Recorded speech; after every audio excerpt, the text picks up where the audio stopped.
You can't keep making the same perpetual soup. There was no goal. There was nothing.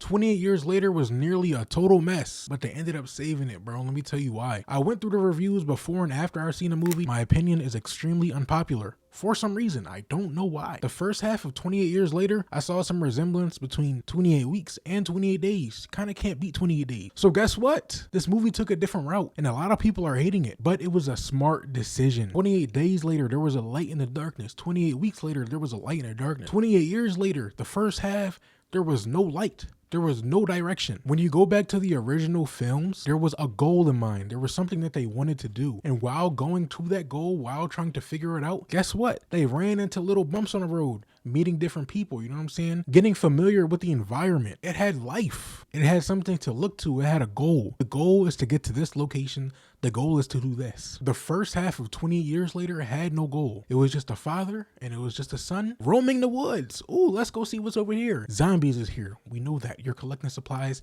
That's not a true goal. A movie just about collecting supplies in the woods, that's not very interesting, at least from my perspective. Now, the shots was amazing. It was shot amazing, okay? That's undeniable. The actual zombie scenes, the chase scenes, the fighting scenes, amazing. I feel like the first half of 28 years later was mainly focused on cinematics, and that's okay because guess what? We need some cinematics. This movie looked great, but it lacked direction. There was no light in the darkness. There was nothing to make me happy. There was also nothing to make me sad. There was no emotion. It was just scared. And yes, I know it's a horror movie, but it's a zombie movie. Zombie movies are known for having all of it. It has the whole nine. That's why I love zombie movies. That's what makes it so special. It's not just horror. It has everything in it. And the first half had nothing but the fear. But when you skip to the second half and you end up learning Spike's story, you end up looking at the story through Spike's eyes and what he sees, and you get to see his character open up, and his character now has a goal to follow. It becomes good. It becomes different from 28 days and 28 weeks, but it has its own identity, and it now had a goal. That's what made the movie so good for me. I saw a lot of people online talking about, ooh, the first 40 minutes was amazing. It reminded me of the old movies. And then after that, it just went downhill. Brother, that's a problem with a lot of the movies today. You can't just remix all the time. You can't just keep remaking the same soup. You can't keep making the same perpetual soup. You got to switch it up sometimes. So guess what? First half gave you a little bit of 28 days, and then it had its own identity, and it set you up for the sequel. That's why it was almost a total mess, because look, I was an hour into the movie wondering like, what's the goal here? They're just in the forest living life. And again, it's cool to look at, but I love the goals. I love zombie movies because it needs a goal.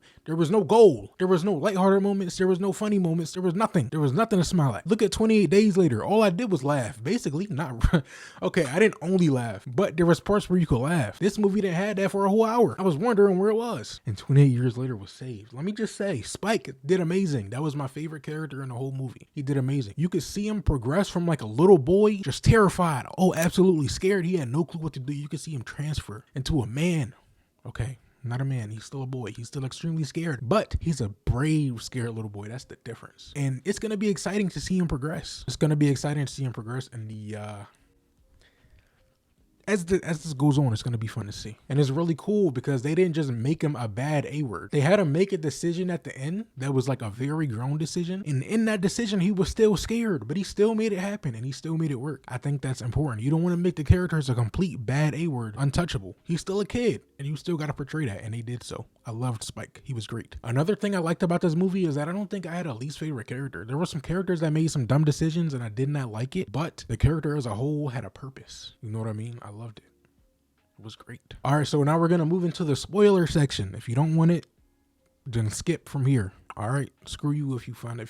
I don't care. Screw you. My favorite parts of the movie is basically anytime the alpha shows up, bro. This weird behind Brawlic zombie is just walking around choking people and ripping their head out. Like the Predator. He's literally Predator, but a zombie version. That's my favorite part of the movie. Anytime he's in there. Shout out to the alpha. We need to see more of that. Also, what's his name? Dr. Kelson was fired also. Seeing how he survived, they thought he was a madman. No, he's a cool guy. And sadly, he had to deliver some sad news. Rest in peace to Isla.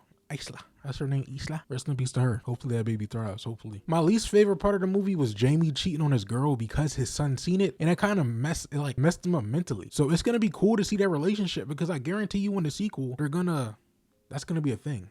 You know what I mean? And at the end, they find this group. Is the dad gonna have to go against the group to get his son? Like, what are they gonna do? Who knows? I don't know how long they'll drag this on for, but I'm excited. If I had to rate the movie, I would definitely rate it an 8 out of 10. Because the first half was so long, and again, it lacked that life, it lacked that direction, I'm giving it an 8. When I was watching the movie, I'm not gonna say I was getting bored. I don't want to diss the movie because it wasn't bad, but it was a 6 out of 10. But once certain things started to happen, people showed up, became an 8 to me. Loved it. It was amazing. And I can't wait to see what happens. Am I crazy for this take? Let me know. Because again, sometimes I have some crazy takes. I don't know. I don't really know. It was nearly a total mess. But they saved it. So no, it's not clickbait. But it was almost one. I don't know what I'm talking about anymore, which means it's time to go. So, goodbye.